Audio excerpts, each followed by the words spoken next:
Does your display brightness keep decreasing on iPhone while playing PUBG? Hi there, and if you're experiencing automatic low brightness issues while playing PUBG on your iPhone, you can try these advanced steps to troubleshoot the issue. Before you do anything, open the PUBG game, tap arrow, tap settings, tap graphics and audio, scroll down, choose the brightness and turn up the brightness to maximum.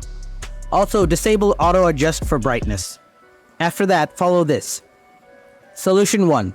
Check auto brightness settings. Ensure that your iPhone's auto brightness feature is turned off. Go to settings, scroll down, tap accessibility, tap display and text size. Scroll down, turn off the auto brightness. Solution 2. Turn off the true tone. Open settings, scroll down, tap display and brightness. Tap true tone. Solution 3.